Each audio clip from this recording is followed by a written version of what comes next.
Sorry. Right. Good evening. Today I would like to discuss about MPI, Message Passing Interface. Okay, before going to discuss about MPI, I would like to give a brief introduction on parallel computers memory architectures. Usually, memory architectures classified into two types. Okay, shared memory architectures and distributed memory architectures. When we look at the shared memory architectures, okay, usually we work on okay, UMEs, okay, uniform memory architecture. When we look at this particular uniform memory architecture, okay, here what can you observe? Here you can observe that here we have four computers. These four computers are four CPUs connected to a memory. Okay, if some data is there in this particular memory, all these four CPUs can access that particular data in the same amount of time. Okay, then that particular type of memory is called uh, uniform memory architecture. Okay, when we look at the second diagram, this particular one, NOMA architecture, okay, non-uniform memory architecture, where here what can you observe here? Here you can observe that, okay, uh, this memory is associated with this memory is shared across all these eight CPUs, but one memory, this particular memory, let us say this is M1. This memory is local to these two CPUs. Just like that, some part of the memory is local to subset of the CPUs.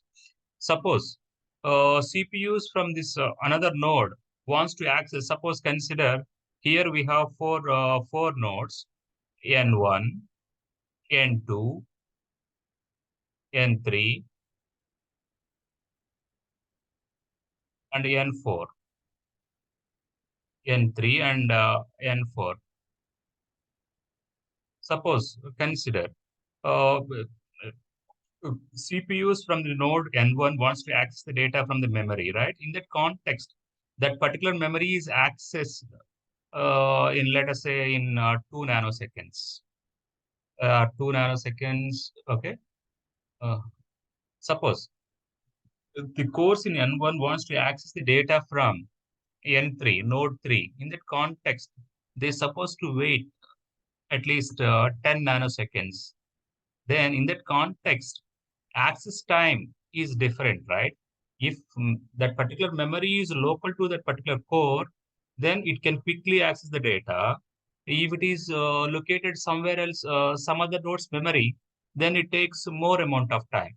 That is why we are going to call it this particular one as a non-uniform memory access or NOMA architectures. These type of architectures are called NOMA architectures. Usually, in our laptops, you can see UMAs, Uniform Memory Access or Uniform Memory Architectures. Usually in servers, usually when we look at the servers in our lab, we can see that 8-node server or 4-node server or 2-node server, right?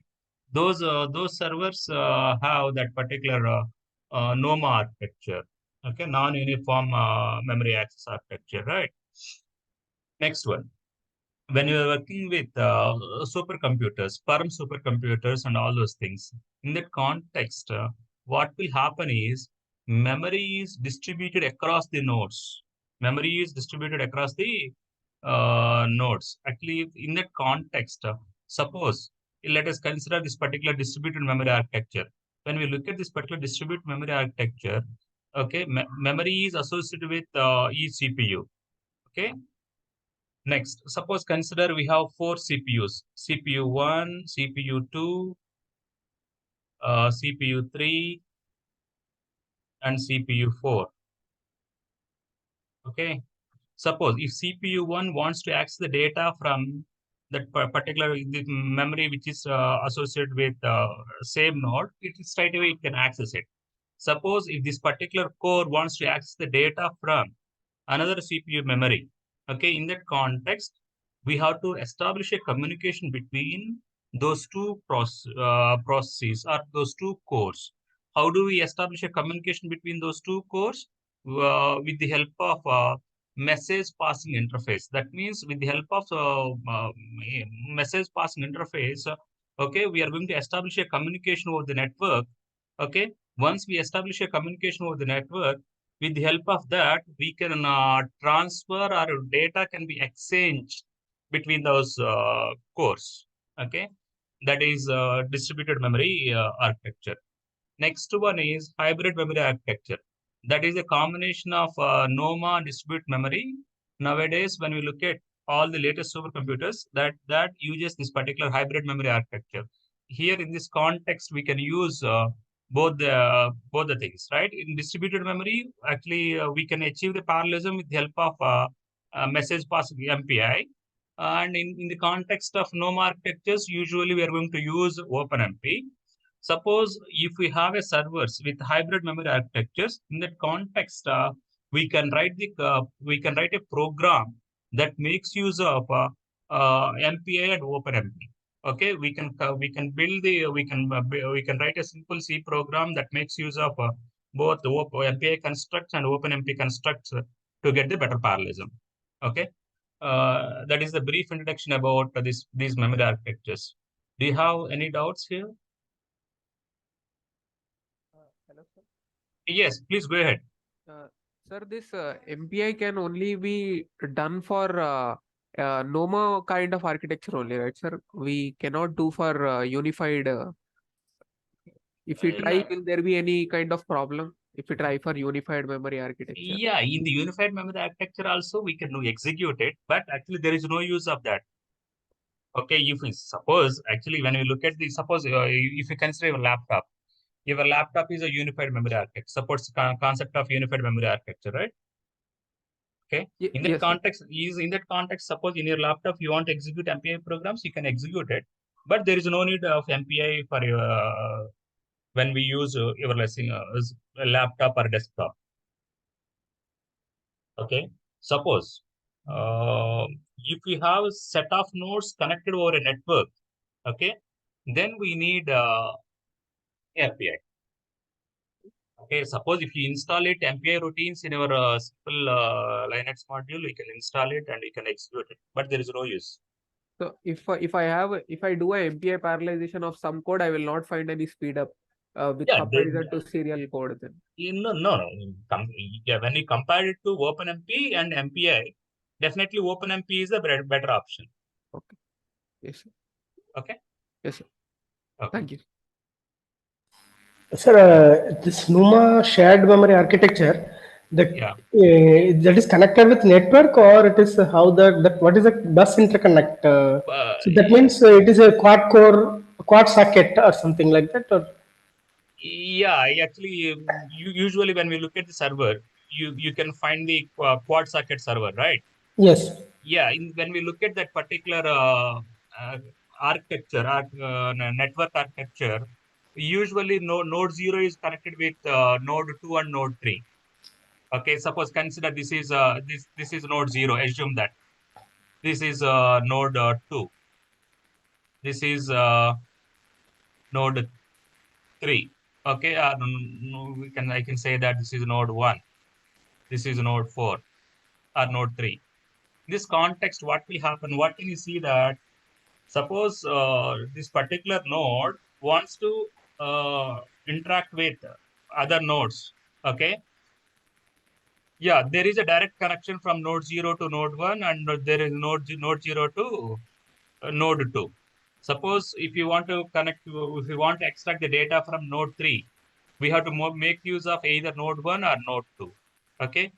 Yeah, this is simple bus interconnect. Usually, simple bus interconnect is used to connect very small number of nodes. Suppose here also, if you want to use a network, we can use it, but it seems to be expensive, right? yes, sir, yeah. So it is Usually, okay. It is something called direct connection. yeah, it is a direct connection. Okay. Suppose if you use a network, what will happen is actually, again, so much space is going to be wasted, right? Okay. Usually, Yeah. that is used to build the servers. Sir, what is this two CPUs in each block? In node, each node two CPUs. Yes, that means that actually when we look at our server architecture, usually most of the servers have two NOMA nodes, right? NOMA Hmm. node 0 and NOMA node 1. Okay. Each NOMA node has some number of CPUs. I would like to give a simple example here. Are you able to see the screen? Yes, sir. Okay. Here I connected to this particular one. Okay. I hope that you are able to see the screen, right? Yes, sir. I'm unable to connect it. Let us see what happened here.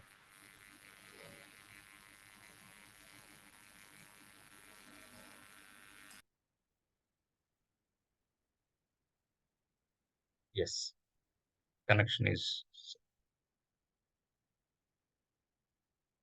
Are you able to see the screen? Yes, sir. Yeah, I'm connecting to a server which is there in IIT Madras. Okay. When we look at this particular one,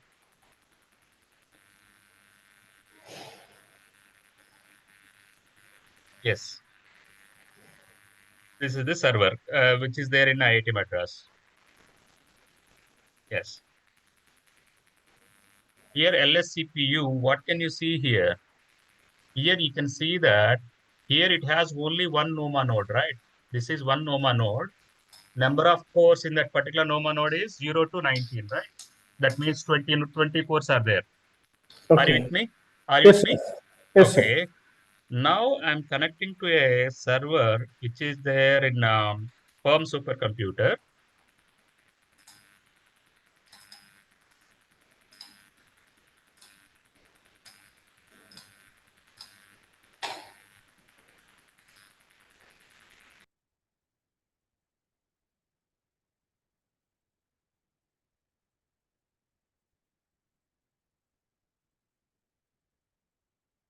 Oh, again there is a problem. Yes, X, yes, yes, yes, yes, yes.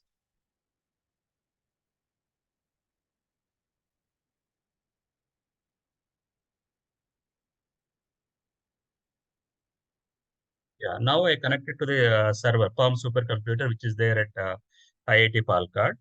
When we look at this particular architecture, LS CPU, here what can you see? Here you can see two NOMA nodes, right?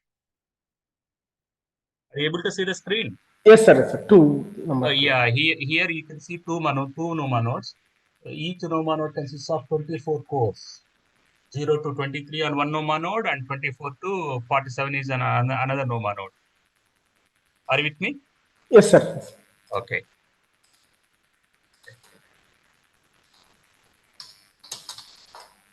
Right.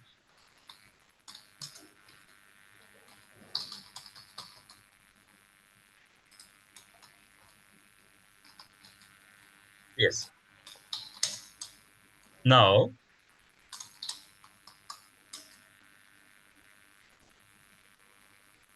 yeah, this is the small introduction about the architectures. Do you have any doubts? Fine, sir. Fine, sir. It's clear. Yeah. Okay. Right. So actually here also we have some cluster with the two socket, each 16 core. So it is showing NUMA 2 and then 0 to 15 and like that it is showing. Okay. That's Okay. good. Okay. Yeah. Okay. Right. After that, usually when we look at this particular, these are the simple shared memory architectures and distributed memory architectures. Okay. Distributed memory architecture, CPUs are connected over the network. Okay. Shared memory architectures, these usually CPUs are connected over the bus. Okay. That is the major difference between that. Okay. Next one. Usually, when we look at this particular message passing interface, okay, why do we use message passing interface? Okay, this MPI programming is widely used, okay, to exchange the data, okay, over the CPUs through some communication network, right? Let us say, I would like to put it in a different way, okay. Usually, this message passing interface is used to establish a communication between the cores, okay, across the network, across the network. For that, we are going to use a different set of protocol. Usually we can say that how do we establish a communication between these CPUs or processes? We are going to establish communication between these processes by using a message passing interface, MPI. Okay. In MPI, what can we do is we can establish a point-to-point communication, okay, and between sender and receiver. At the same time, suppose we have a group of processes. In that context, we can perform collective operations. What are the collective operations we can perform? Sometimes we can broadcast the data to all the processes. Okay. Sometimes we can gather the data from all the processes. Sometimes we can apply some reduction operations on that particular data. Okay. Okay, today I would like to explain all these things by considering very, very simple examples. Then you can easily understand that particular one. Okay, next one. What are the collective operations we can perform by using MPI? When we look at this particular one, all the circles represent the process. Okay, here you can see that this process is going to broadcast this particular data to all these processes. Okay, so this operation is called broadcast operation.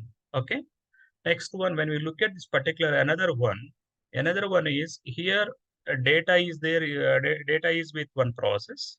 Okay, this in this particular process, okay, here data is scattered to the all the processes. In that context, what will happen is part of the data is transferred to one process, another part is transferred to another process, another part is transferred to another process, just like that. Okay, each process can perform some operations on that particular data. Later, what can be done is we can gather that particular process data with the help of gathered operation, with the help of gathered operation.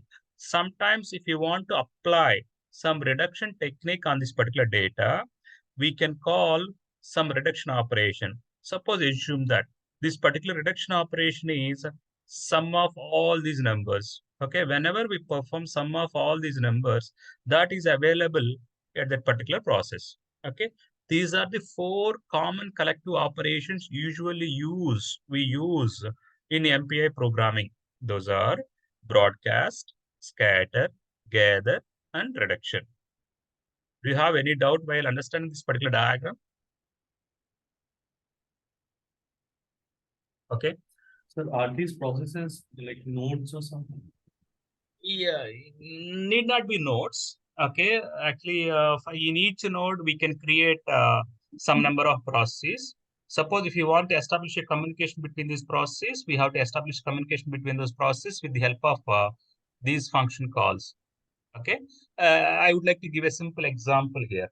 Okay, here let us consider. Okay, we are going to multiply two matrices. Okay, assume that those two matrices of order 4 cross 4. Two matrices of order 4 cross 4. This is a simple toy example. Don't worry about that. So in this context, what can be done? Okay, here there is one row, another row, another row, and another row. We are going to multiply those rows with these columns, right? Okay. So if you want to do this particular matrix multiplication by using this MPI interface, message passing, okay, how it can be done? In that context, what can be done is this is matrix B. Matrix B can be broadcasted to all these processes. Okay, that means this matrix B is available at all these processes. Are you with me? Yes. Yeah, after that, we are applying the scatter operation on matrix A. We are applying the scatter operation on matrix A. When we apply the scatter operation matrix A, then what will happen is first row is available with this particular process. First row, and second row is available with this process, and third row is available with this process, and fourth row is available with this process. Okay. In this context, When first row is multiplied with all the elements of the matrix B, then what do we get it? When first row is multiplied with all the elements of matrix B, in that context, what can we get? We will get the one row in the resultant matrix, right? Similarly, second process is responsible to get the second row in the resultant matrix. Third process is responsible to get the third row in the resultant matrix. Similarly, fourth process is responsible to get the fourth row in the resultant matrix. Okay. Once we have, then now assume that all those intermediate results are available with these processes. This one, and this one. Okay. Once all those results are available with all those processes, then we are performing gather operation on that particular one. Once we gather it, entire matrix is available with this particular process. Yes. Then we'll get the answer, right? Okay. Okay. Here, right. At the same time, I would like to give one more example. Okay. That example is, suppose if we want to perform, okay, maximum of 1 billion numbers. Maximum of 1 billion. 1 billion is 10 power 9. To find the maximum of 1 billion numbers, okay, yes, 1/4 of this particular billion can be scattered to this particular one, and 1/4 of this particular one is scattered to this one. 1/4 can be scattered to this one. 1/4 can be scattered to this particular one. Okay, what are these process? These processes are responsible to find the maximum of 1/4 of these numbers, right? Each process is responsible maximum of these 1/4 of these numbers, right? After that, each process has maximum of that particular chunk. Okay. Later, with the help of some operation, we can find the maximum of 10 power 9 numbers. Maximum of 10 power 9 numbers. That is a reduction on that particular intermediate results. Are you with me? Yes, sir. Those kind of things we can perform it with the help of MPI, right? Here, actually, beauty of this particular MPI is um, uh, scalability. Suppose if you want to solve very, very large problems, okay, that cannot fit into a particular single node. In that context, we can solve that particular problem by considering a huge multiple, very large number of nodes. Suppose if you want to work with supercomputers, we have to use MPI. Okay. Within a node, supercomputer consists of a collection of nodes connected over a network, right? Okay.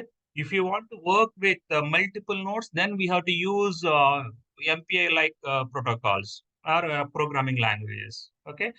Next, suppose if you want to exploit the parallelism within a node, then we can use OpenMP within a node. Did you get my point? Yes. Okay. Yes. Okay. Yeah. Without any further delay, I would like to explain this simple MPI programs, right? When we look at the structure of this particular simple MPI program, structure of any MPI program is like that, like this. Here we have to consider simple header file, just like OpenMP programs. Here also we have to consider MPI include file. Okay. After that, we have to initialize that MPI environment, message passing environment. That message passing environment means we are going to solve this particular problem with some number of processes. Okay. How many number of processes are you going to consider to solve that particular problem? Are you going to solve the particular problem with 2 processes or 8 processes or some n number of processes? Okay. We have to initialize that particular MPI environment with the help of some set of function calls. Once we have that particular, once we initialize that particular MPI environment, later we are going to call those methods, right? That is MPI underscore send, MPI underscore receive. Okay, just a few minutes back, I explained about broadcast, gather, next reduction. Okay, all those operations can be performed here. After that, we have to terminate the MPI program. We have to terminate the MPI program. This is simple structure of the MPI program. Okay. Next. Okay. With this particular idea, I would like to discuss the execution of a simple MPI code.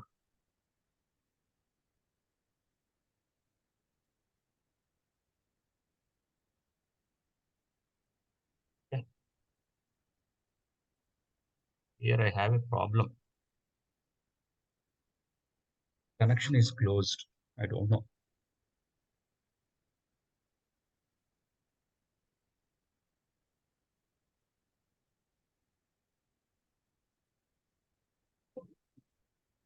Are you able to see the screen? Yes, right? Yes, sir. Yes, sir. Okay. Okay.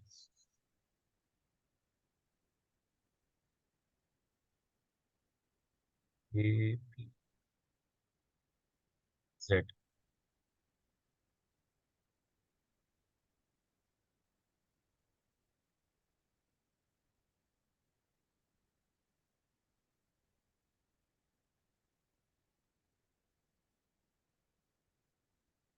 Now I am using Palm supercomputer, Palm Vidya. Okay, I would like to execute the programs on Palm Vidya. Okay, CD,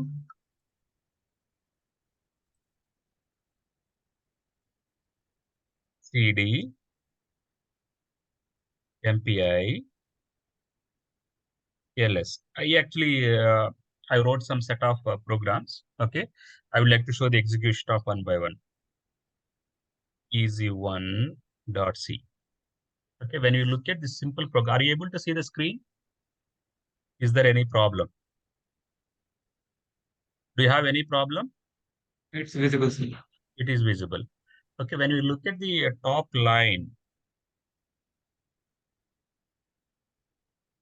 you look at the top, when you look at the line number 2, just like stdio.h, I included one more header file, that is mpi.h. Suppose to work with MPI programs, we have to go include that particular header file. That header file consists of all these functions: MPI init, MPI com, okay, MPI communication size, and all those things. Okay, when we look at this particular one, here I declared some set of variables. Okay, rank, size, and length. Okay, when we look at this particular rank, each process has a rank. Suppose if there is a communication environment, in this particular communication environment, we are working with 4 processes: process 0 and process 1. Okay, process 2, process 3. In that context, size of this particular one is, that means number of processes are there in this particular communication environment is, size is 4, and rank of this process 0 is 0, and rank of this process 1 is 1, and rank of this process 2 is 2, and rank of this process 3 is 3. Okay, I hope that you will get some idea about the rank and process. Rank is used to uniquely identify the given process, and size is used to identify number of processes are there in a given communication environment. Are you with me? Are you with me? Yes, sir. Okay. Next, after that, to Yes, sir. initialize the MPA environment, we have to use the function call MPA underscore init. MPA underscore init. For that, we have to pass 2 arguments, argument C and argument V. Okay, once we pass it, it is responsible to create or to initialize the MPI environment. Okay, after that, we are going to, for each process, we are giving a rank. This particular one is local to each process. Okay, that means each process should know the rank of it. Okay, either 0, 1, or 2, or 3. Okay, next one is, when we look at this particular function called MPI com underscore size, right? Okay, in that means that here you can see 2 parameters. One is MPI communication world, that is a communication environment. In the communication environment, we have 4 processes: process 0, process 1, process 2, process 3. And size is the number of processes in that particular communication environment. Okay. Next one is this MPI get underscore process name. This one is used, okay, to get the name of that process, and length is the length of that particular process. Here I am going to print it. Here MPI underscore finalize means we are going to close that particular MPI environment. Are you with me? This is simple MPI program. Okay, right. How can we execute this particular one? We are going to execute this particular one on this particular Palm Vidya server. When we look at this particular server, we can get some information about this particular server. Here you can see that this server consists of two nodes. Okay, two nodes, node 1 and node 2, and two GPU nodes, GPU node 0 and GPU node 1 and GPU node 2. One of those GPU nodes is down due to some reason. Now we have two nodes and one GPU node. Two nodes and one GPU node. Okay. To execute this particular program on this particular server, we have to use a simple batch script or a slum. Okay. How can we write it? Suppose when you look at this particular one, uh, submit dot h. Here, what can you see? Here you can see that, okay, here mail user is iitpalkad.ac.in. After that, here job name. Here you can see that job name is MPI job, and account is CDAC account, and the nodes is 2, number of nodes is 2. Then I'm working with 2 nodes, and here it is number of tasks per node is 4. Okay, and the memory per GPU is 1 GB, and partition is standard. When we execute it, output is going to be stored in output folder. While executing any problem, error is going to be stored in errors folder. Okay, next, after that, to execute this particular one, what we have to do is, okay, we are going to run this particular one. This is the executable file name. Okay, we have to run with, this is number of process. Okay, MPI run hyphen NP 8 is the number of process. Okay, right. How do we compile this particular one? To compile this particular one, MPI, we have to use the compiler MPI cc easy1.c. Okay, minus o easy1.o. Here what you found that MPACC command not found, and there is a problem while executing this particular program. To overcome that particular problem, what we have to do? To overcome that particular problem, we have to load some libraries. How can we load some libraries? When you look at this particular batch script, you can see that there are two commands: module load GNU8. You have to load this particular one. Module load OpenMP i3. That means OpenMP3. Yes. Now we are going to compile this particular one. When we compile this particular one, we don't find any errors. Okay, are you with me? Is there any problem while understanding till this point? No problem, right? Hello. No, sir. Okay. Please continue. Okay, now I'm going to execute this particular one, okay, by using that slum script. What can be done? We have to use sbatch submit.h. Okay, we submitted. In that context, job ID is 3304. That is the job ID. To see the output, what we have to do, where is the output? Output is there in the output folder. Where is the outputs folder? When you look at this particular one, outputs folder is in this particular one, right? That I'm going to display outputs. What is the output file name? Here job is MPI underscore job with ID. ID is here. What is the ID number? 3304. That is ID. Yeah. Here this is the output. When we execute that particular program, this is the output. Here you can see that we are executing this particular simple program with 8 processes. with 8 processes.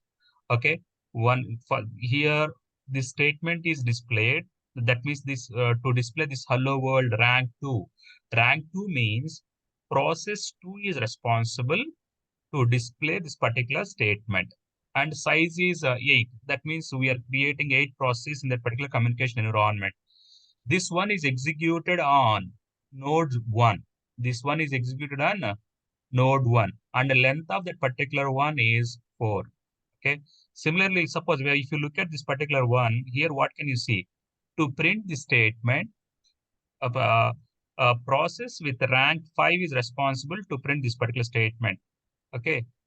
When we look at this particular one, this particular process executes prints that particular statement with the help of node 2. This is node 2, and the length of this CN02 is 4.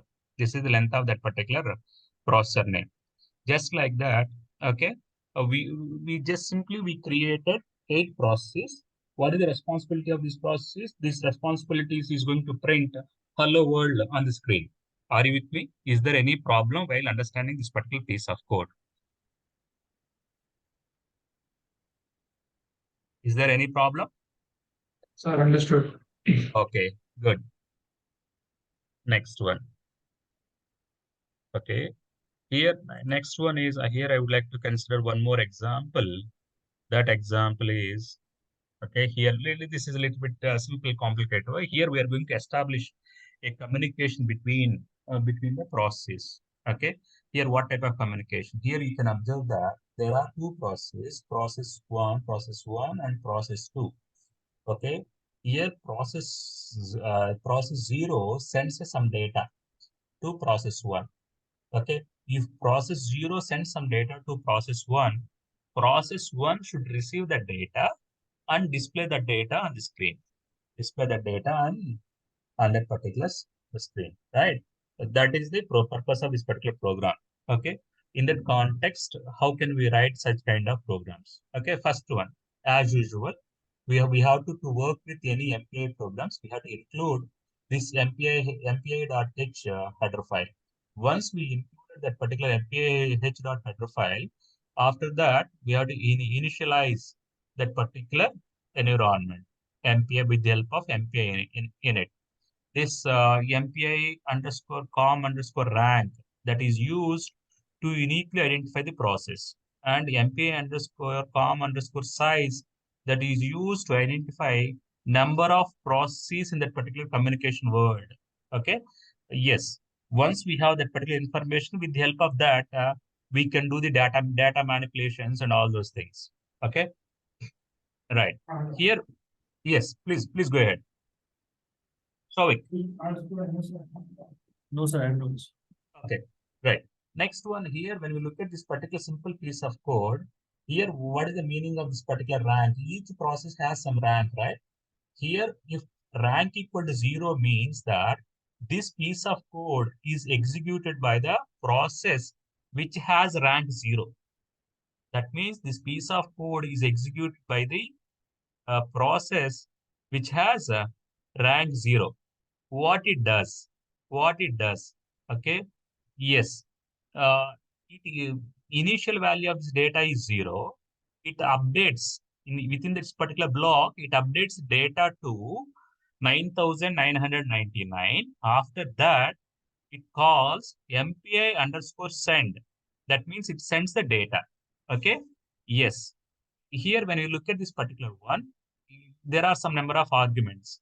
This is the address buffer. Okay. This is the base address of that particular data. Okay. How many bytes you want to send? Here we are going to send only 1 unit of data. Okay. What is the data type of that particular data? Data type, that particular data type is integer. So here this is a MPI environment. That is why usually we are going to represent that particular one with MPI underscore init. Okay.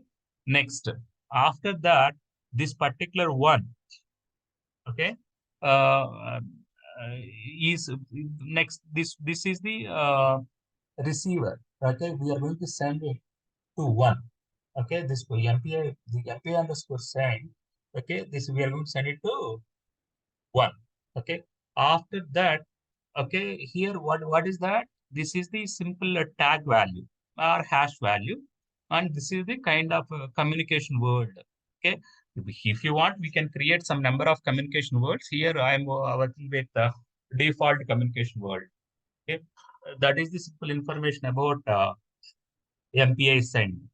Okay, here ultimately we are sending the data from uh, process 0 is sending the data to process 1. Okay, what is the responsibility of process 1? Okay, if rank equal to 1 means that process 1 is going to execute this block of data.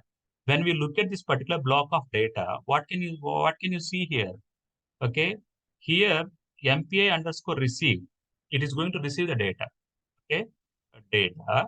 Okay, that means this data is local to each process. This data is, for suppose when we are working with 4 processes, that is process 0, process 1, process 2, process 3, process 2, process 3.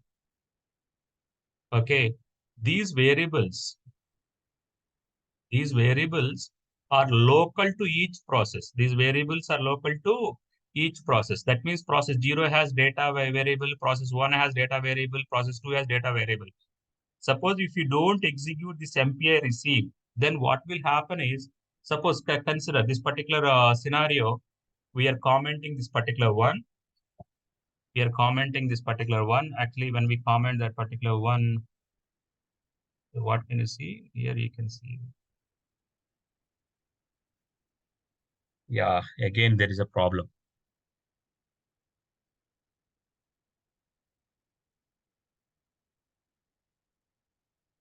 Okay, what is the problem? I don't know. We have to be active at least. Yeah, first I would like to complete the explanation. When you look at this particular one, what can you see here? Are you with me? Are you with me? Yes, Yes, sir. sir. Yes, sir. Okay.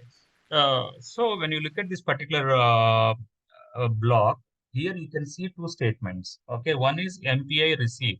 This means we are going to receive the data, right?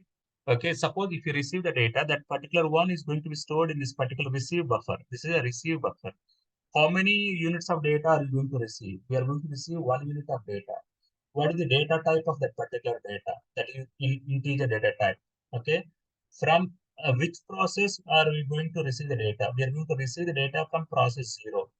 What is the hash value of that particular one? Hash value, the tag value is 0 here. And communication environment. This is the communication world, and this communication world both should be the same. Okay. Here, this is the MPI status ignore. Here, this particular MPI status used. Is there any problems while transmitting data from one process to another process? We are going to use that particular one to handle such kind of communication errors. Okay. After that, here, what are we going to do? We are using this particular printf statement to print that particular data. When you look at this particular piece of code, what can you see here? When you look at this particular piece of code, here there are two processes, process with rank 0 and process with rank 1. Okay, process with rank 0 sends some data to process with rank 1. Process with rank 1 receives the data and prints that particular data on the screen. When you look at statements here, what can you observe here? Here we can observe that other process also printing the data. If other process print the data, what is going to be printed on the screen? Any guess? Zero. Zero. Zero is going to be printed on the screen. Now, I want to execute this simple piece of code. Let us see what is the output. I want to execute the simple piece of code, and let us see what is the output.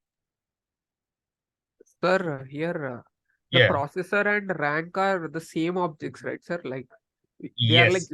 they are just Yes. labeling Yeah. by rank. Yeah. We are going to identify the process with the help of rank. Did you get my point?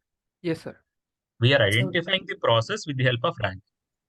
So what was the meaning of the MPI form? Pardon? What does MPI communication world MPI? No, that is a communication word. Okay. Suppose if you want to create example, but that is by default communication word. Suppose if you want to create. Is it like joining those two processes, like process one and process? No. Suppose if we want to establish a communication, suppose consider this is one communication word. This is another communication word. Okay. Here, suppose if there are two processes, process 0 and process 1. Okay. Now you are going to suppose this is communication word. Okay. MPI communication word. Okay. In that context, you are going to exchange the data between these two processes. You are going to exchange the data between these two processes. Are you with me? Yes. That is why communication word is same here. Okay. Suppose if you want to establish communication between two communication world, then that is a little bit different scenario. Okay. We can do that. Okay.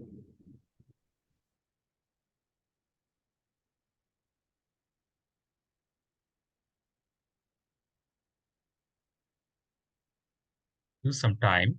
I think connection is disconnected. Yes.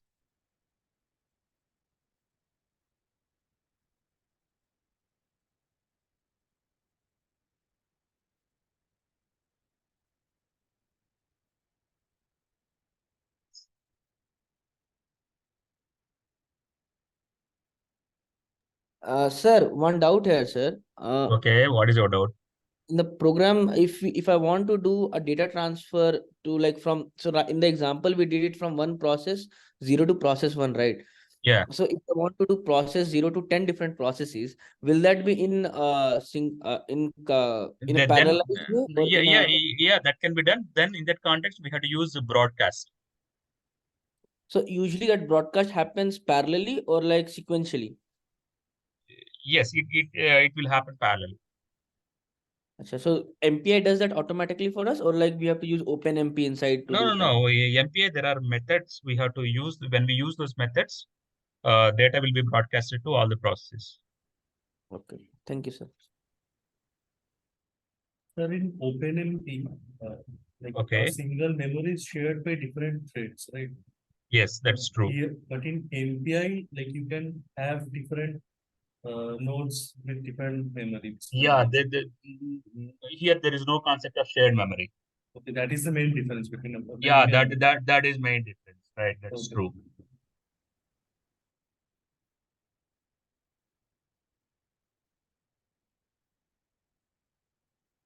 Yeah, are you able to see the screen? Yes, sir. Okay.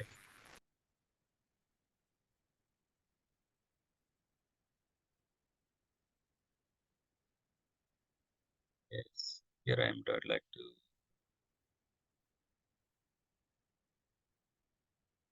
Yeah. Now I'm going to execute this particular one. Here, submit.sh. Here to execute that particular one, I have to call this particular one, right?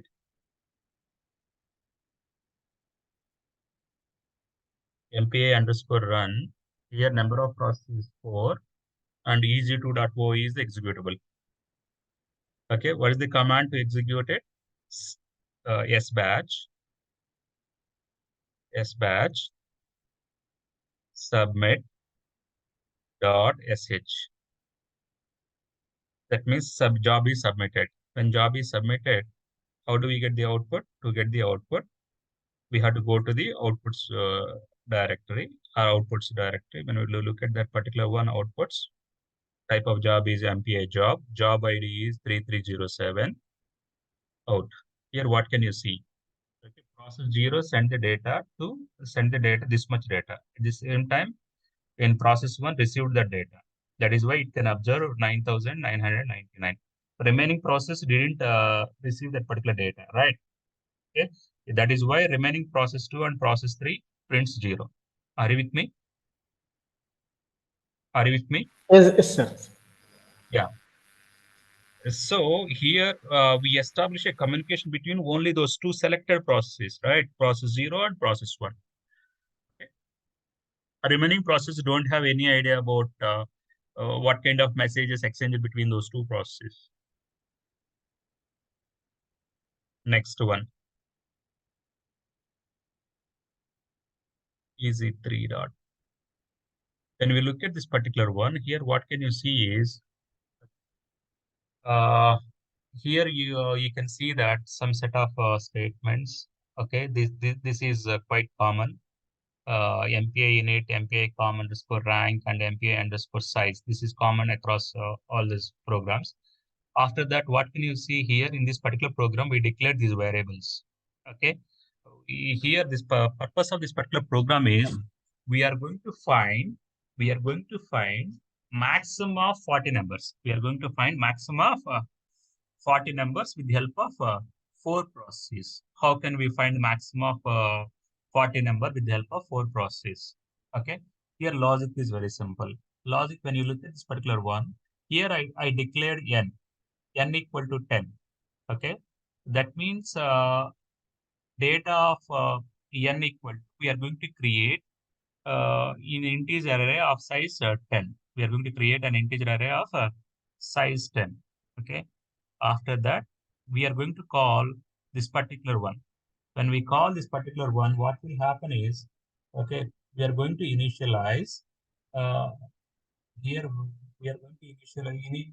That means we are going to store some random data into that particular data array. We are storing some random data into that particular data array.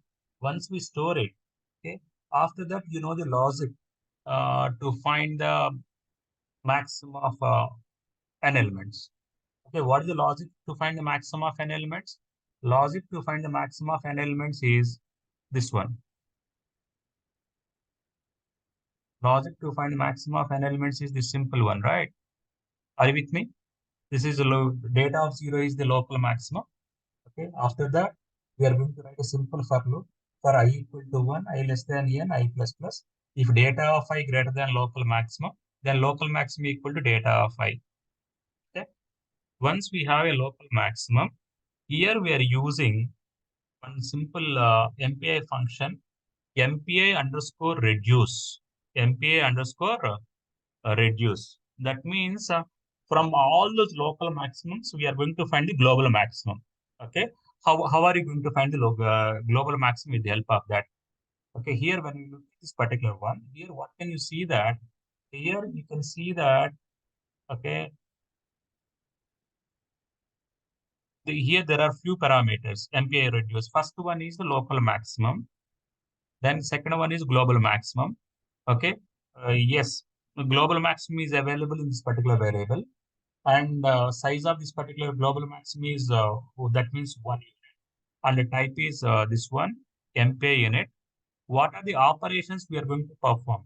Usually, there are different type of operations we can perform with the help of MPI reduce, MPI max, MPI min, MPI sum, and all those things. Here we are performing MPI max. That means it is going to collect the local maximum from each process. From that, it is going to find the global maximum. It is going to find the global maximum. Are you with me? Okay. Yes, sir. Yeah. After that, this is a simple communication word. Here we are going to print that particular result with the help of this. So what is that zero value, sir, after MPI max? After MKX, that particular 0 is used.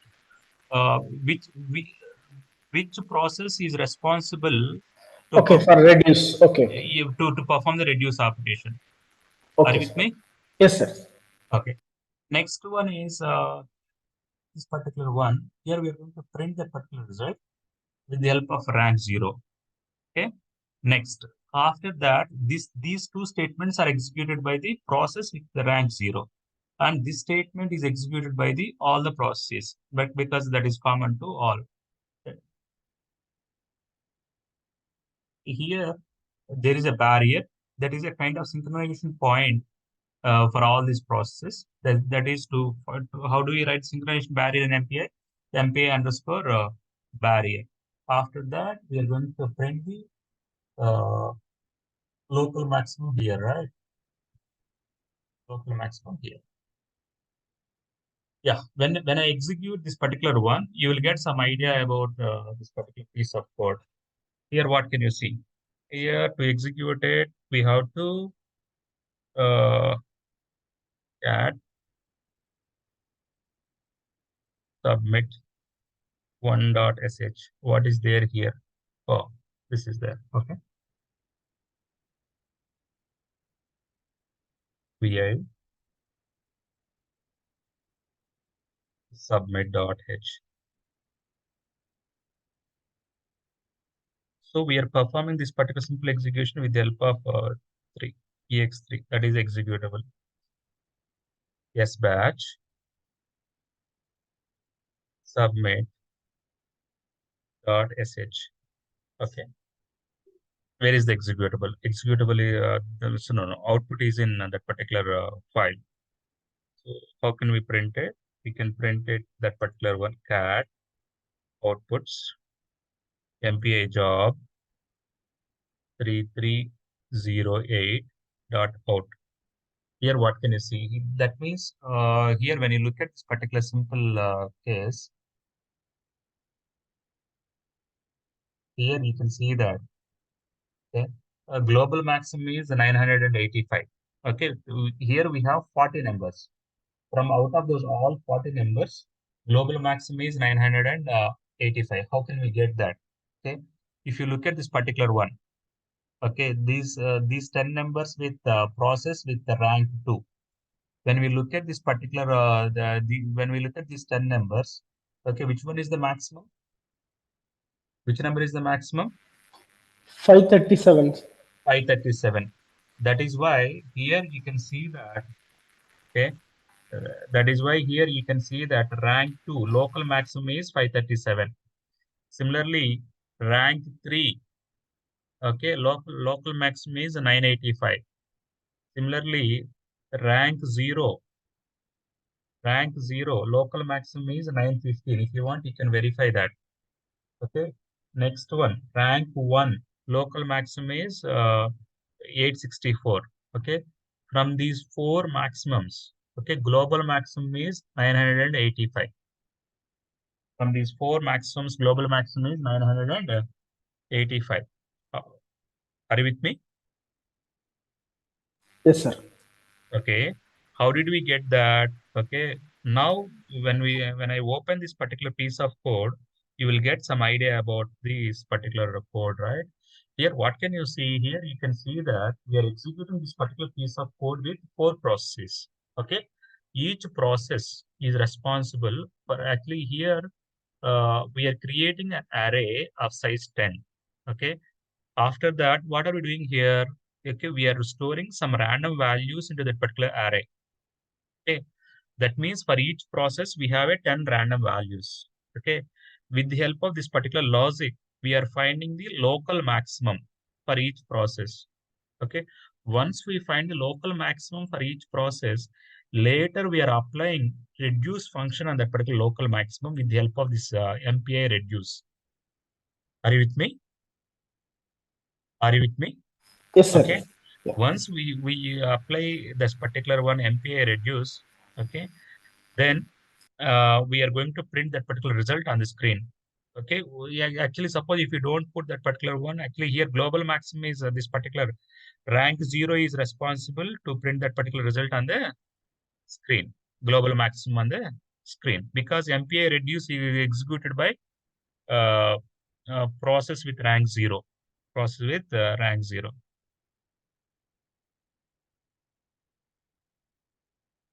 Next one is here when you look at this particular one, this statement we are going to, with the help of this particular statement, we are going to print all those 4 lists on the screen. Okay. After that, this is a kind of synchronization point for all these processes. Once all process reaches to this particular point, okay, for each process, we are going to print local maximum and rank and local maximum of each process. After that, we are going to close that particular MPI environment, MPI finalize. Are you with me? Are you with me? Do you have Yes, any sir. problem? Okay. Now So, take a sir, break. this barrier actually, whenever we are using this reduce, broadcast, scatter, Yeah, so for this thing we have to use barriers. yeah. For that also we have to use the barriers. Actually, most probably in the next session, I would like to cover at least 4 to 5 simple problem statements. Okay. Okay. Simple 4 to 5 programs. In those programs, definitely we need the barrier, right? When we are working with mid sort problem, when we are working with matrix multiplication, okay. For such type of problems, we need the MPI underscore barrier. Okay, sir. For normal send and receive, no barrier is required, no, sir. Yeah, for send and receive, we don't need any barrier at all. Okay. Okay. Okay, na? Right. Sir, Yes. will we have this access to this code, sir? Yeah, definitely. I will share these codes with you. Okay. Definitely, you can create MPI runtime environment on a simple laptop and execute it. But actually, to see the beauty of this particular one, you should have access to this Palm supercomputer or any one of the supercomputers. Then you can execute those programs. Sir, Okay. is there any way for us to like get access to this, sir? No, one way is if you put a request to the CDAC. Okay. Definitely, they will give you a permission to execute few set of programs. Please send a mail to the Ashish. Okay, sir. Okay, I think definitely they will give an access to that particular CDAC server. But we have to be more responsible while using those servers. Yes, sir. Okay. Now take a break, a 15 minutes break. Please be back by 7:15. Okay. Thank you.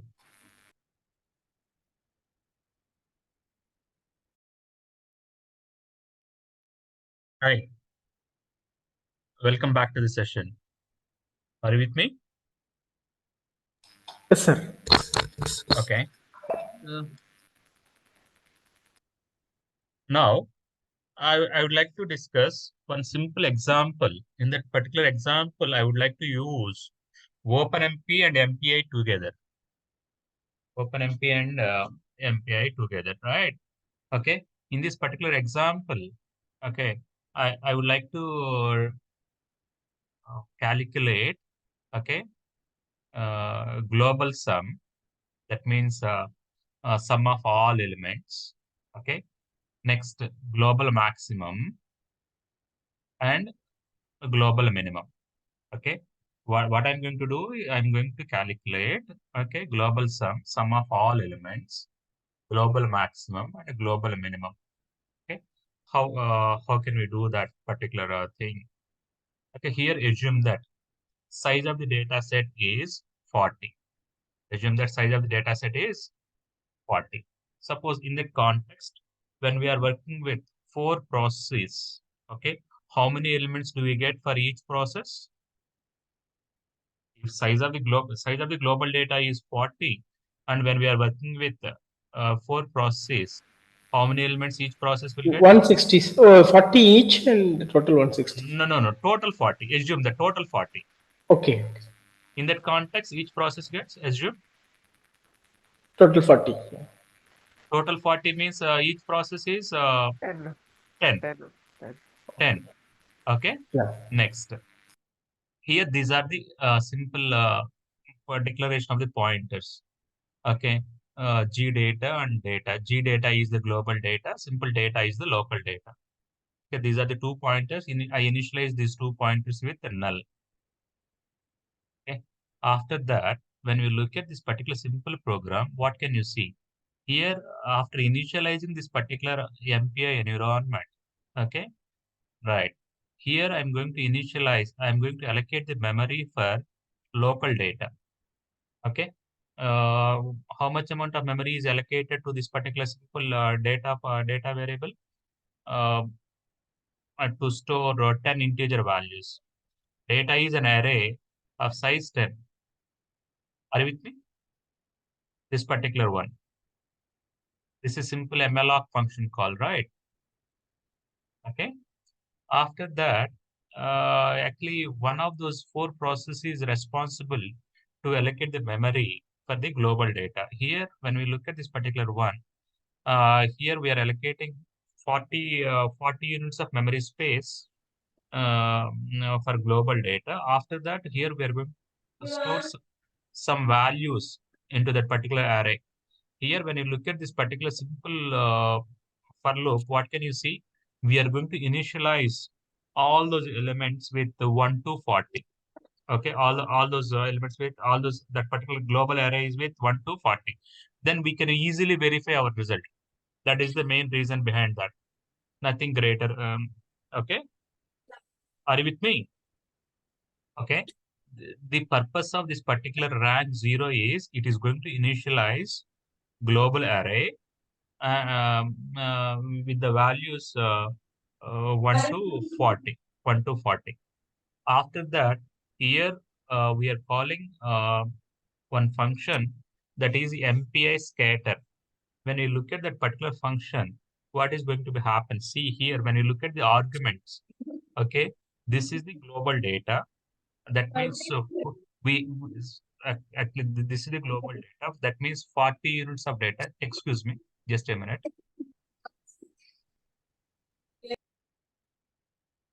Okay, this is a simple global data. We are going to scatter the global data across all these processes. Each process gets this much amount of this many number of units. How many number of units we'll get it for each process? N by size. Suppose if this size of that n value is 40 and the number of processes is 4, in that context n by size is 40 by 4. In that context, that particular value is 10. Next type of the data is we are working on integers, that is a MPI unit. Okay. Next, after that, we are scattering the particular data to this data. That means this data is local to each process. This data is local to each process. Okay. Are you with me? Okay. Here we are, how many units of data we are going to store in that particular local data array? N by size. That means 10 units. And type is unit. Okay. MPI int. And which process is responsible for that particular one? Process with rank 0 is responsible for that particular one. Here we are using this particular simple communication word. Okay. Are you able to understand this particular one? That means here we have 40 units of data. We are transferring and we have 4 processes. Process 0, process 1, 0, 1, 2, 3. For each process, we are transferring 10 units. 10 units each. Are you with me? Yes, sir. So, Yeah. process 0 will send 10 numbers to itself also. Yeah, itself also, right? Because actually from the here onwards, algorithm is common for all, right? Okay. Okay. Yeah. Next, after that, here what can you see? Here you can see that. Here you can see that this is suppose if data is there in that particular local array. Okay. First here what we are going to do? We are going to find local sum, local maximum, and local minimum. For that, we are using 3 variables. Okay, when we are working with only one variable, that particular one itself is local sum and local maximum and local minimum. Next one. After that, when we are working with, okay, more than one value. In that context, here we can, sum is calculated with the help of simple for loop. Local sum equal to local sum plus data of I. Okay, earlier, actually in the last session, Professor Saurabh discussed about how to use the reduction operator. Suppose if you want to parallelize this particular simple for loop, you can parallelize this particular simple for loop by applying the reduction operation and by using hash pragma OMP parallel for and reduction on local sum. Reduction on local sum with the help. That means this is simple MPI program. Within that MPI, we are using this OpenMP pragmas. Okay, after that, when we look at the simple next for loop, This for loop is used to calculate local maximum and local minimum. Local maximum is available in local max variable, and local minimum is available in local minimum variable. Okay. After that, what is our objective? Our objective is we have to find global sum and global maximum and global minimum. Okay. To find the global sum. Okay. What are we going to use? We are going to use MPI reduction function. Okay. So MPI underscore reduce. Okay. Yes. Local sum. This is local to each process. Okay. Where are we going to perform this particular reduction operation? We are going to perform reduction operation on this particular global sum. Okay. All those sums, okay, sum up, and that particular entire total sum is going to be stored in this particular global sum variable. How many bytes of memory space we are allocating this particular global sum? Okay. That is MPI unit. That is 1 unit. Okay. 1 unit of type MPI unit. And here reduction operation is MPI sum. Here reduction operation is MPI sum. After that, which process is responsible to perform this particular reduction operation? Process with rank 0. This is the communication world. This is the communication world. After that, here, what can you see? Here you can see that uh, one more reduction operation. In this particular reduction operation, uh, earlier we considered MPI maximum. Now here we are going to consider MPI sum. Here we are going to consider MPI maximum. This MPI max reduction operation used to find the global maximum. Next, similarly, here MPI min is used to find the global minimum. Okay. After that, we are going to print those local maximums, global maximums, and global sum with the help of a process with rank 0. Okay. Here is we simply set up a simple barrier. Okay. Once all the processes reaches to this particular point, we are going to print. What are you going to print? What is there in local data? Okay, we are going to verify that particular simple cross check. We can do that. Okay. After that, here what I did is, okay, here I put one more simple barrier, MPI underscore barrier. After that, here I'm going to print, okay, rank and local sum of each process. Rank and local sum of each process. Okay. Here, actually, this for a global sum is sum of first 40 natural numbers, right? You know the formula for that. Sum of what is sum of first 40 natural numbers? Sum of first 40 natural numbers is? What's the formula for that? 820. Okay. 40 times 41 by 2, 2. right? Okay. Let us see. Do we get the correct answer or not? Okay. This is this one. VI. Yeah. Now I'm going to execute this particular one. How can I execute it? Submit. Submit. Ah, no, sorry. SBatch. Command is SBatch. Submit 2.sh. Submitted. Where is the output? Output is available in that particular outputs. Display the output. Cat outputs. Yeah, this one is MPI job. Job number is 3311.out. Here see. Global sum is 820. Okay, global maximum is 40 and global minimum is 1. Because we initialize that particular global array with the numbers 1 to 40, right? Are you with me? Okay. Next, after that, here what can you see? Here you can see that, okay, rank 0. That means process 0. Process 0 has numbers 0, 1 to 10. Okay. In that context, what is this particular sum? Sum of first and nth numbers is 55. Next, rank 1.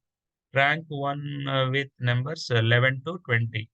So sum of all these numbers is 155. Okay. Next, just like that, we can easily verify our result, right? Okay.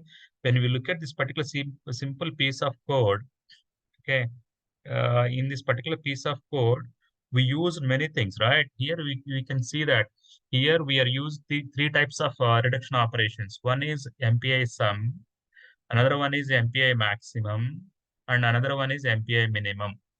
Okay, next one. After that, here, when we look at this particular one, simple for loop. Okay, this is simple MPI program. Here to calculate the local sum, we use the OpenMP pragma, right? OpenMP pragma. So in the context of hybrid architectures, suppose if you want to exploit parallelism within a node, if you want to exploit parallelism within a node, we can use these OpenMP pragmas. Are you with me? Are you with me? Yes, sir. Yes. After that, here one more thing is, here we use one more thing, that is MPI underscore scatter. Okay, this is the global data. Okay, we scatter this particular global data to all the processes. That means size of the global data is 40 units. Okay, so in that context, when we properly uniformly scatter that particular data to all processes, okay, in that context, what will happen is first 10 units goes to one process, next 10 units goes to another process, next 10 units, just like that, we uniformly distributed that particular data to all the processes. Okay, once we uniformly distribute the data to all the processes, each process is responsible for its job, right? What it does, each process is going to execute these statements, right? It is going to find the local sum, global sum, it is going to find local sum and local maximum and local minimum. Once each process has local sum, local maximum, and local minimum, later, what are we doing? Here we are using MPI reduction operations, okay, to find the global sum, global maximum, and global minimum. Okay. Yes. After that, what are you going to do? We are going to print those values on the screen. Okay. Are you able to understand this particular simple program? So one doubt over here, sir. So Yeah, this yeah. MPI sum, Please. MPI max are built-in functions from MPI, right? Yeah, that is true. That is true. MPI max and MPI min and all those are the built-in functions from the MPI. And then MPI will provide such kind of environment for us. in terms of if I want to pass any custom function, is that capability is there, no, right, sir? That is there. We have to, yes, that is there. Okay, okay. Thank you, sir. Sir, one more doubt. Yes, please go ahead. Sir, this code that is after the barrier, it does not it does not come together in the output. Like it shows individually, like for every process, like because there's a barrier there, all of this output should come together, right? Yes, what you said is exactly correct. Okay. Here actually this statement supposed to be printed on the screen first, right? After that, Yeah. these four statements printed come together. After that, this statement supposed to be printed, right? Yeah, exactly. Yeah. Actually, this one is all these processes are going to write something to the buffer, right? Okay. Okay, okay. While writing the buffer, actually, we are getting such kind of output. Honestly speaking, I don't know why I'm getting that kind of output. Actually, in terms of execution, there is no problem. Okay, while printing the statements, actually, these statements are jumbled in a different way. Okay, honestly speaking, I don't have any idea why I'm getting that kind of output. So ideally, we should get them together. Yeah. Yeah, ideally, these printf statements come together. Okay. Okay, right. Okay. Okay. That is the thing. That's what we can observe here, right? Yes. At least this statement, suppose we can execute one more time. Let us see what do we get it. We can observe that 312. At least these statements are here. We can expect that these four lines should come together. Are you with me? Yeah, that's what I was also wondering. Yeah, that's the thing. I think, is there any mistake while using the MPI world or MPI barrier? I hope that there is no mistake. MPI underscore barrier. MPI underscore barrier. I think there is no mistake. Let us see. I think in this particular piece of code with you, please identify that particular problem. Okay. If you rectify that problem, okay, Please get back. Okay. Good.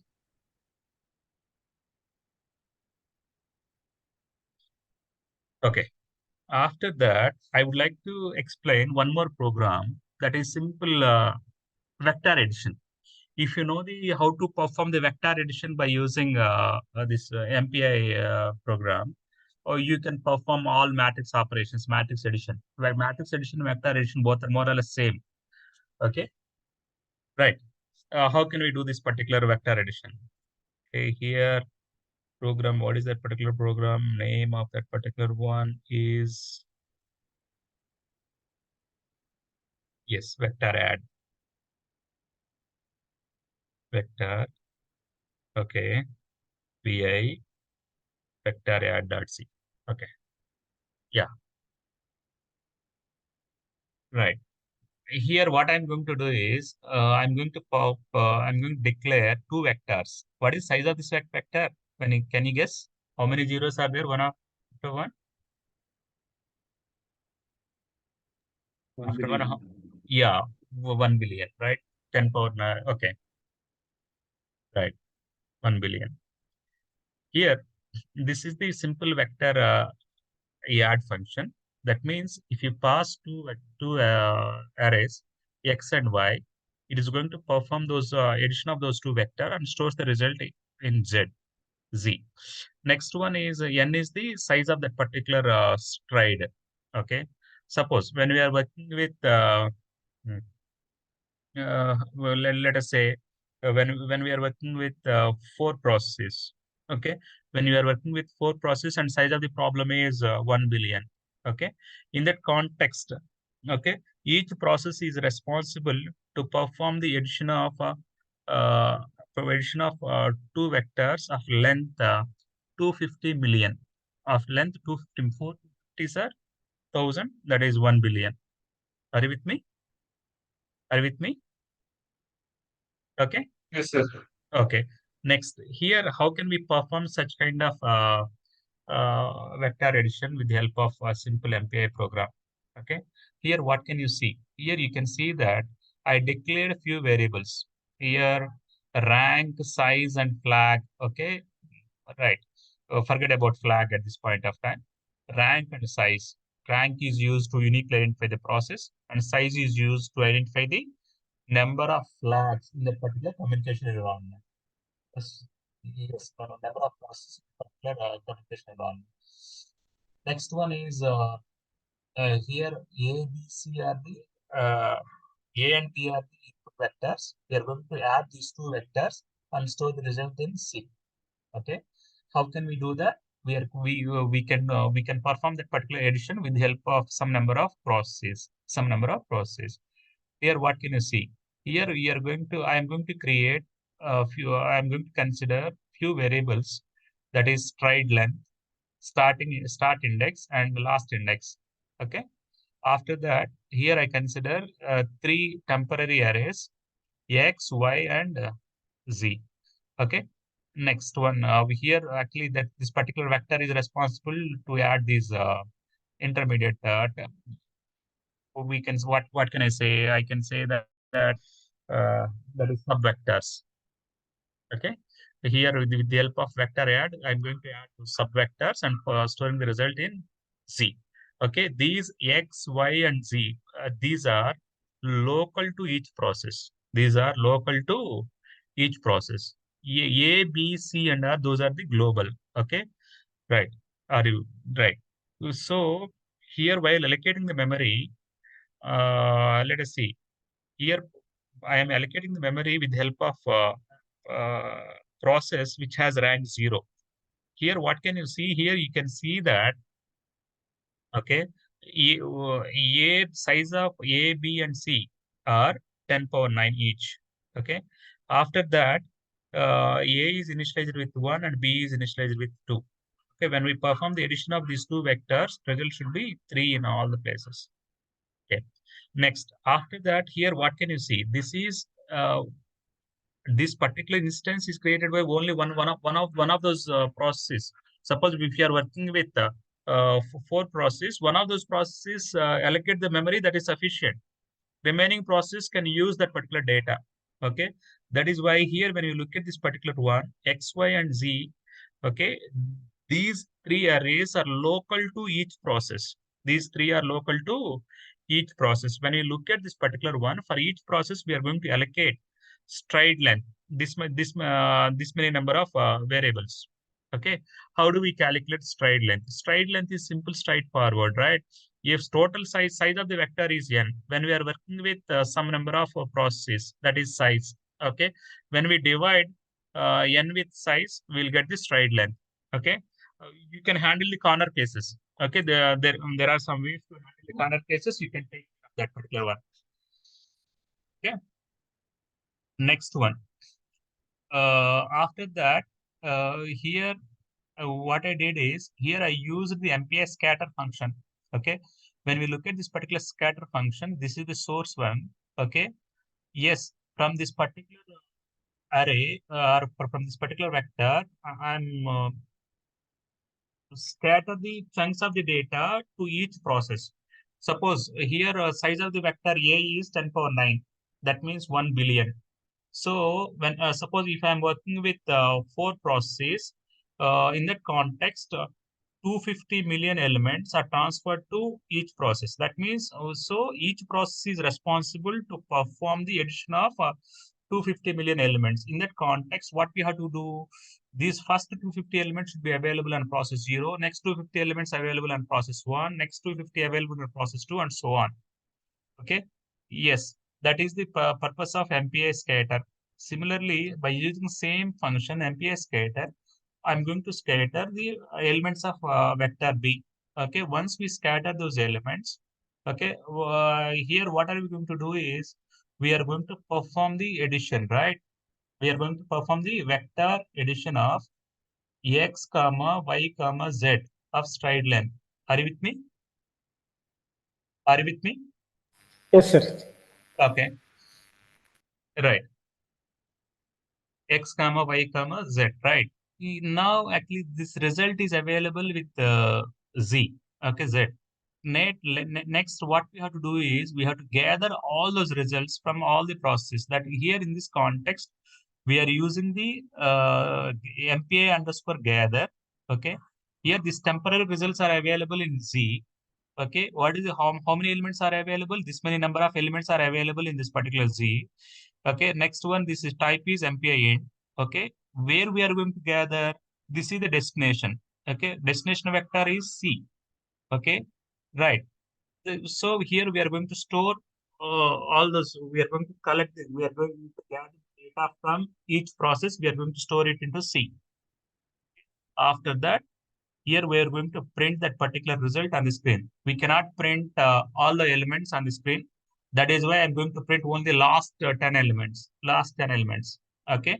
I equal to n minus 10 less the semicolon, I less than n, and so on and so on. But with the help of this particular simple for loop, I can print the last 10 elements. Okay.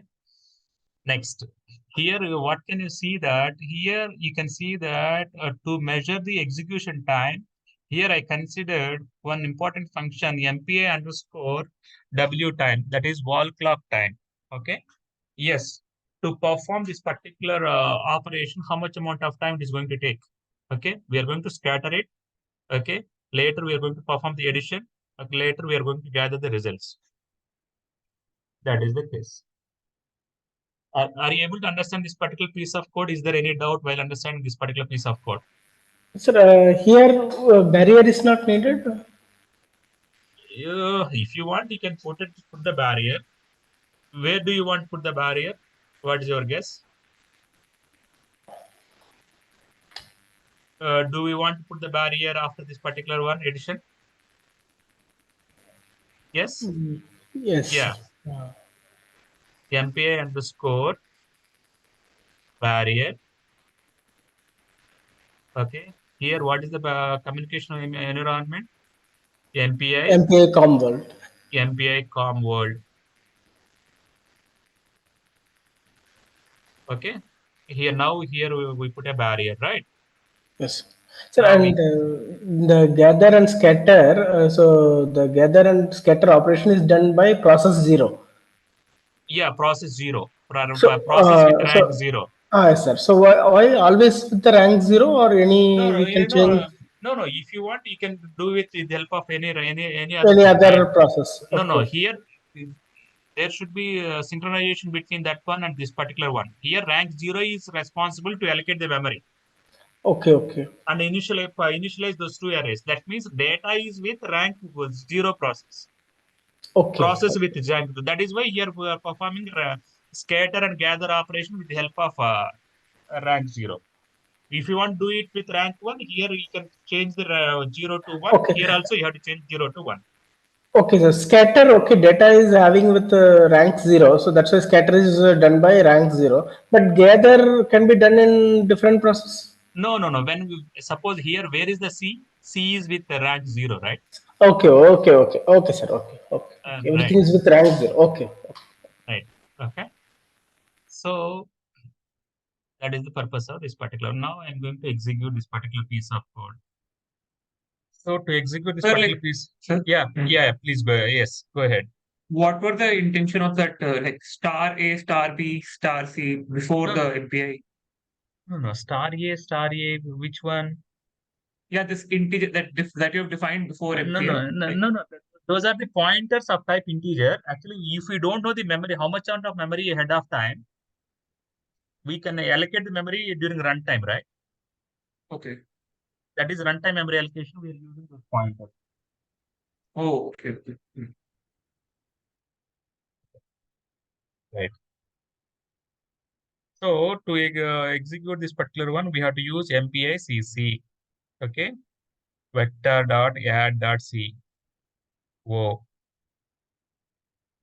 Vector add dot O. Here there is a problem, right? Because we restarted, right? In that context, what we have to do? We have to execute those.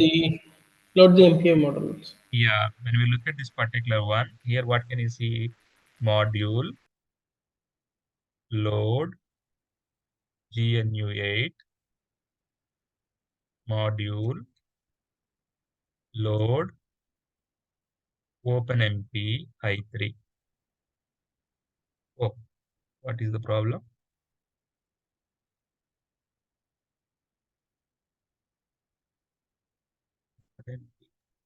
Sir, module spelling. Oh, So spell mistake. okay. Yes, now it is fine. Yes, now it is successfully executed, right? Now we are going to this one. Which one I considered sub 3? This is vector add. We are performing the vector addition with the help of how many number of processes? 10 processes, right? Here, when we look at the number of processes, 8, right? Are you with me? So each process is responsible to perform the addition of 125 million elements, right? Yes, sir. Okay, right. S batch,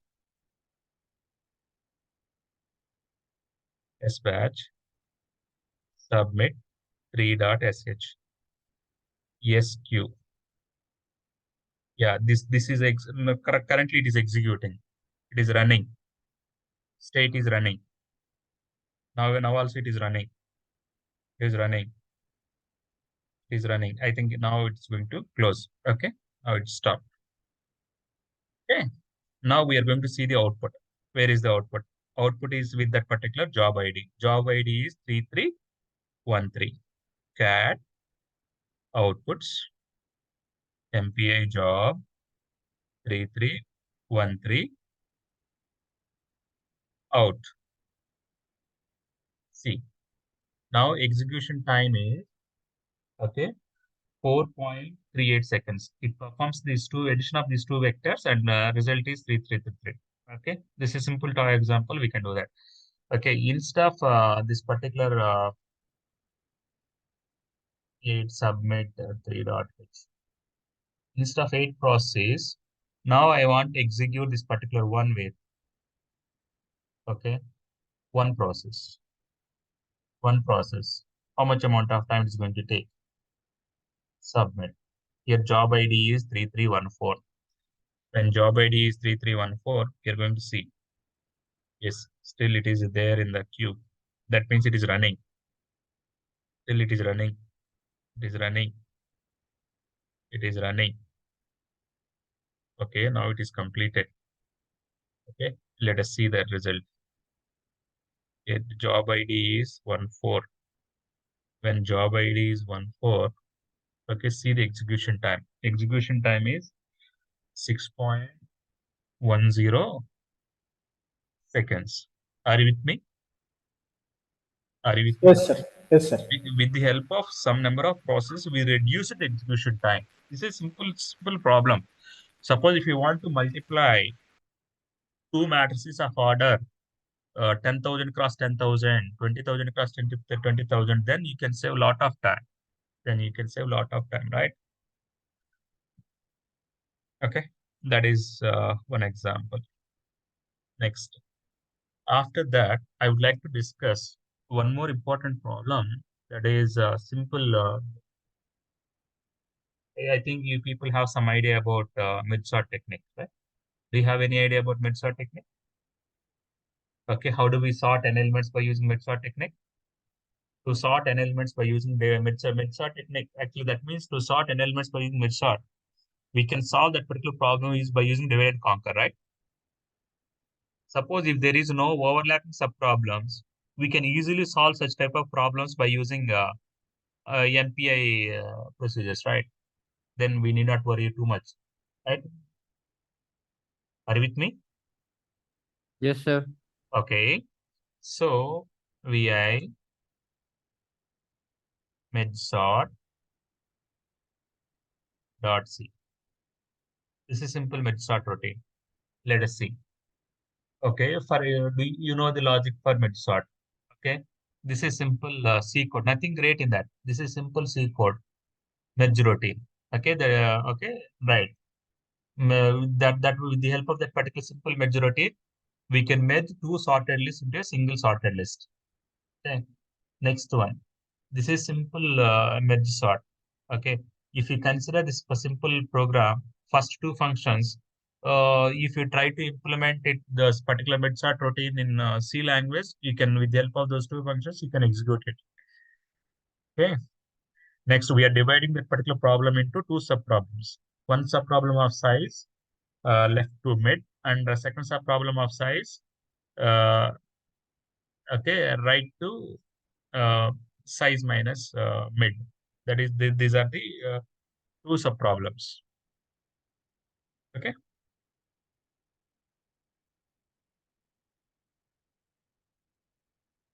Next one. How can we solve this particular problem by using MPI, message passing interface? Okay. Here, when you look at this particular one, here I declared a few variables. Okay.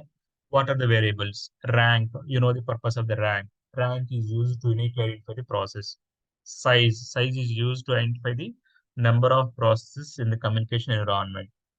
After that, here what can you see? Here you can see that, okay, local data, okay, that is used to store the local data, and sorted data that is used to store the sorted data, okay, and data, okay, that is used to store the global data, right? Okay. Next one, here there are few more variables are there, local size and global size. Okay. Uh, right. Suppose if we are going to sort 100 elements, we are going to sort 100 elements by using two processes. In that context, local size of each process is 50, and global size is 100. Global size is 100. Okay. Next one, each process is responsible to sort first 50 elements. Okay, that is the idea. Right. For that, what are we going to do? Okay. Here we are going to suppose consider the number of elements to be sorted is 100. We want to sort these 100 elements by using wedge sort technique. Okay. Right. After that, what are we going to do? We are going to allocate some amount of memory to store those 100